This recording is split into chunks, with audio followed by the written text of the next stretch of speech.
जय हिंद दोस्तों, आप सभी कैसे हैं? मैं आशा करता हूँ सभी अच्छे होंगे और अपनी तैयारी बेहतरीन कर रहे होंगे। तो हम बात करें किसकी, यूपी पुलिस की। तो आप सभी को पता ही ज्ञात होगा और फार्म भी भर चुके होंगे आप सभी। तो फार्म भर चुके होंगे, पता है 60,000 वैकेंसी बहुत अच्छा मौका है।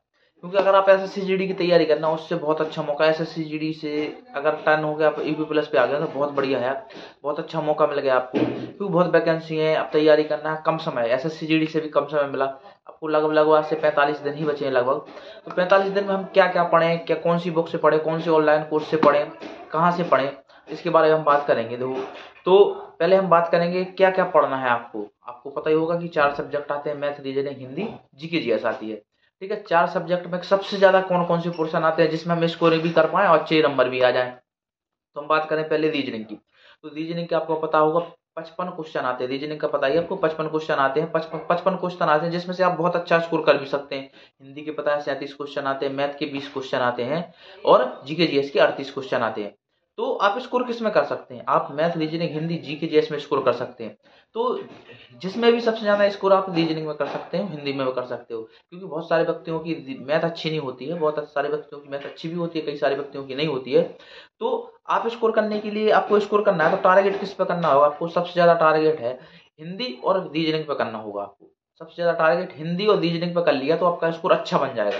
आप स्कोर का करने का मतलब क्या होगा? देखो, टारगेट कैसा करना होता है, किस प्रकार से करना है। अगर आप टारगेट कर रहे हैं ना रीजनिंग को, रीजनिंग का टारगेट आपका 45 प्लस क्वेश्चन होने चाहिए सही।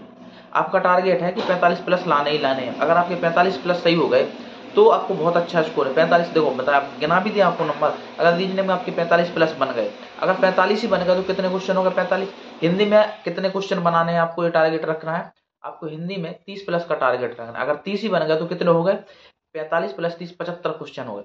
अब मैथ में अगर हम 15 का भी टारगेट रख रहे हैं आप, तो 15 भी बहुत बता देखें। अब 15 रखें तो 75 और 15 कितने हो गए? 90 क्वेश्चन हो गए। अब 90 क्वेश्चन, अगर आप जीके जीएस नॉर्मली पढ़ रहे हैं ना, आपके 20 क्वेश्चन हो ही जाएंगे जीके जीएस के।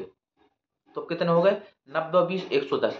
110 क्वेश्चन हो गए। 110 दूनी 220 नंबर हो गए। तो 220 नंबर पे आपका कोई भी सिलेक्शन नहीं खाएगा। 100% हम लिख के दे ना, आपका सिलेक्शन 220 पे हो जाएगा।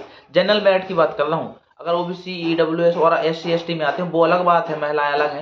लेकिन अगर 220 नंबर आया ना, बहुत मतलब कि आपका सिलेक्शन हो जाएगा, क्लियर हो जाए। क्योंकि पिछले बार की अगर मेरिट देखी जाए तो पिछले बार भी इतनी वैकेंसी थी लगभग लगभग, और फॉर्म भी कम डले थे। फॉर्म भी 28 लाख के समथिंग डले थे, कमी थे समझ लो। इस बार भी कमी डालेंगे, ज्यादा फॉर्म नहीं डालेंगे। इतनी 25 और 28 लाख के समथिंग की फॉर्म डालेंगे, 20-25 लाख के समथिंग की बच्चे फॉर्म दे पेपर देने जाएंगे।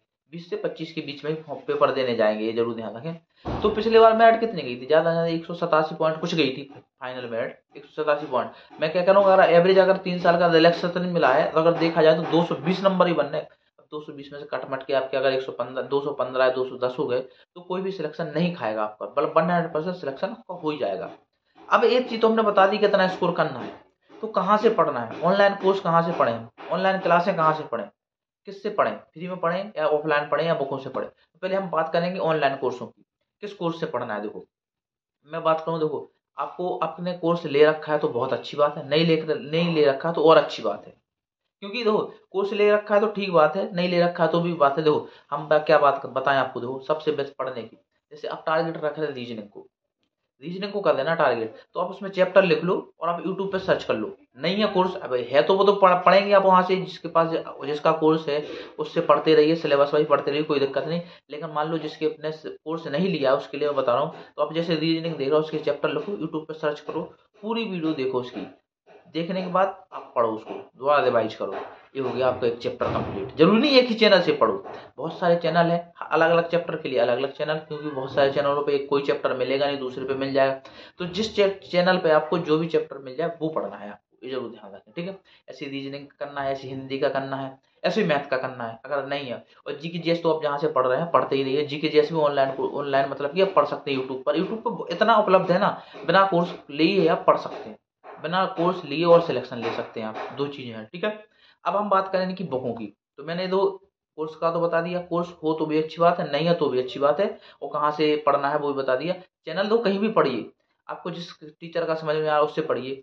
यूट्यूब से जिस टीचर का समझ में आया उससे पढ़िए। मैंने बताया चैप्टर वाइज आपको देखना है और यूट्यूब पे सर्च करना है, वो पढ़ते रहना है। ठीक है। अब हम बात करें किताबों का। किताबें अगर पढ़नी है तो सबसे बढ़िया, देखो आपको क्या करना है, जब जितना आपका सिलेबस हो जाए, वो तो जहाँ से कर रहे करते रहिए। जैसे आपको मैथ पढ़ना है, रीजनिंग पढ़ना है, हिंदी जीके पढ़ना है, ऐसी बुक लीजिए ना मैथ की, रीजनिंग की, हिंदी जीके हिंदी की, ये आपकी प्रैक्टिस होती रहे। जैसे हिंदी की मैं सबसे अच्छी बुक बताऊं, जैसे कई सारी वीडियो में करण की भी देखी हो, कई सारी बुक में आदत पब्लिकेशन की, लूसेंट की बताते हैं हम। देखो अलग अलग चीज के लिए अलग अलग बुक बताइए। जैसे प्रैक्टिस के लिए मैं अलग चीज बताता हूँ और सीखने के लिए पढ़ने के लिए अलग बुक बताता हूँ। ऐसा नहीं है कि एक ही बुक बताऊंगा इसकी सब हो जाएगा। देखो भाई आपको देखो हिंदी पढ़नी है ना, यूपी प्लस में हिंदी पूरी आती है, मतलब कि व्याकरण भी आती है, वोकैब भी आती है उसकी। तो शब्द मतलब शब्द संबंधी भी क्वेश्चन आते हैं और व्याकरण संबंधी भी क्वेश्चन आते हैं। तो उसके लिए आपके आदित्य पब्लिकेशन की बुक ले लीजिए, या आप मतलब कि लूसेंट की बुक, दो में से कोई एक बुक ले लीजिए। ये दोनों बुक हैं जो आपके लिए क्या बहुत बढ़िया बुक है पढ़ने के लिए। अगर प्रैक्टिस प्रीवियस क्वेश्चन देखना है तो वो अलग बुक से देख सकते हैं, वो अलग बुक आती है। देखो इसमें प्रीवियस क्वेश्चन तो नहीं मिलेंगे, लेकिन जो आपके चैप्टर आते हैं वो पूरे चैप्टर आपको देखने को मिल जाएंगे, A to Z चैप्टर आपको मिलेंगे पूरे, जो जो आपके आते हैं। कौन कौन सी बुक बताइए, आदित्य पब्लिकेशन की बुक से भी पढ़ सकते हैं आप, लूसेंट की बुक से भी पढ़ सकते हैं। लूसेंट की बुक तो ऑलरेडी आपके पास रखी होगी, उससे एक चैप्टर करके पढ़ लीजिए, यूट्यूब से पढ़ा है, वो अच्छी बात है। ठीक है, अब हम बात करें मैथ की, तो मैथ के लिए कम समय बचा है आपके लिए, तो आपको कोई भी लेने, मैथ मैथ में कम समय बचा है, तो आपको देखो SDR की मॉक आती है, इतनी मोटी आती है, लेकिन उसमें क्या करना है, चैप्टर फिक्स है कि 15 10 15 चैप्टर ही है, वही चैप्टर पढ़ने हैं। SDR की बुक लेके आप पढ़ सकते हैं। ठीक है, उससे पढ़ लीजिए, अपना रिवीजन कर लीजिए एक बार। क्योंकि ऐसे में तो सिलेक्शन कौन से बच्चे लेते हैं, जो पहले से तैयारी कर रहे हैं, जो सोचें कि अभी हाल हम मतलब कि आए हैं और तुरंत तैयारी करने लगे और सिलेक्शन हो जाए, ऐसा नहीं होता भाई।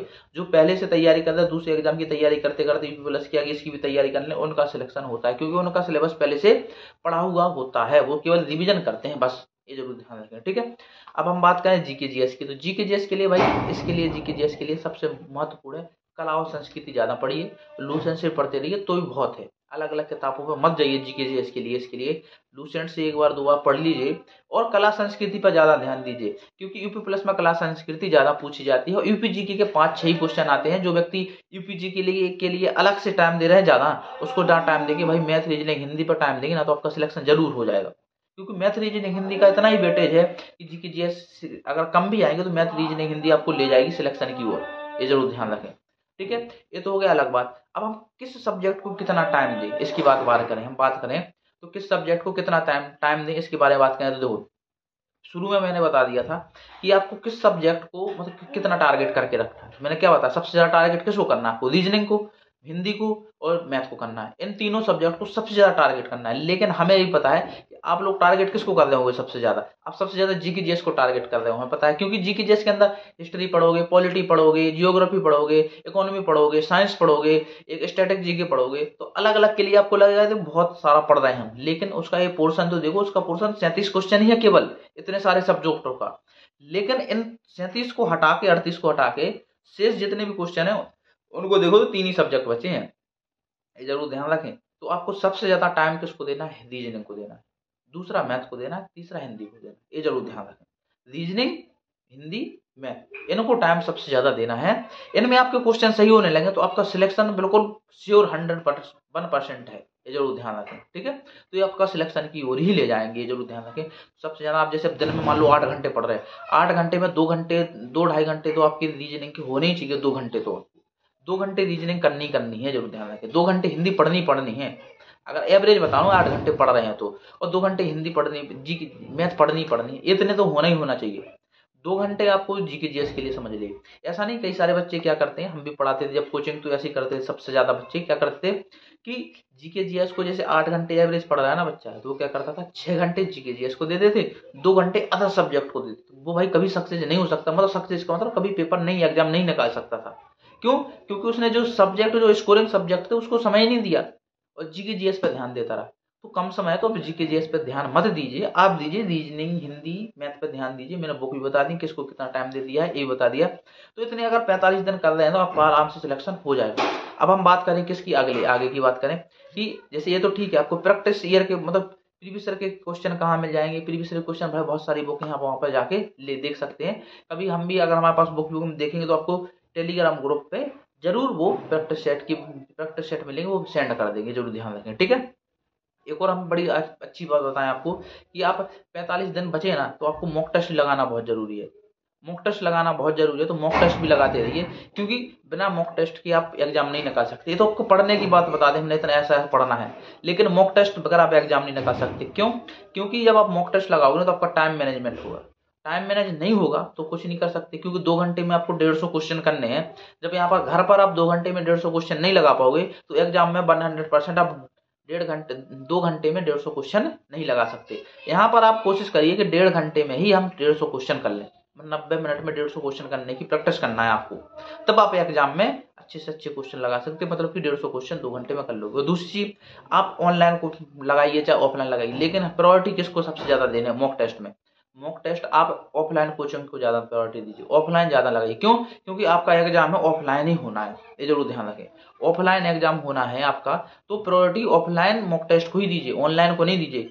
क्योंकि ऑनलाइन में जो प्रेशर नहीं होता जो ऑफलाइन में होता है, जैसे आप घर पर कोई भी प्लेटफॉर्म पे लगा रहे हैं, टेस्ट लगा रहे हैं, तो वहां पर अकेले ही लगाओगे। लेकिन आप कोचिंग में जाके आप ऑफलाइन को मॉक टेस्ट लगाओगे ना, तो 10 बच्चों 15 बच्चों के 20 लगाओगे, तो वहां पर प्रेशर रहेगा, एक एग्जाम सेंटर जैसी फीलिंग आएगी, तो आपको प्रेशर झेलने की मतलब की क्षमता डेवलप हो जाएगी आपके अंदर। तो उसको आप जरूर अपनाएं। एक चीज मेरा एक विचार रहेगा कि आप अगर लगा रहे ना मॉक टेस्ट, तो आप ऑफलाइन जरूर लगाइए, ऑफलाइन सबसे बेहतर रहेगा यूपी प्लस के लिए। ठीक है, तो हम मिलेंगे नेक्स्ट वीडियो में। जय हिंद दोस्तों, धन्यवाद।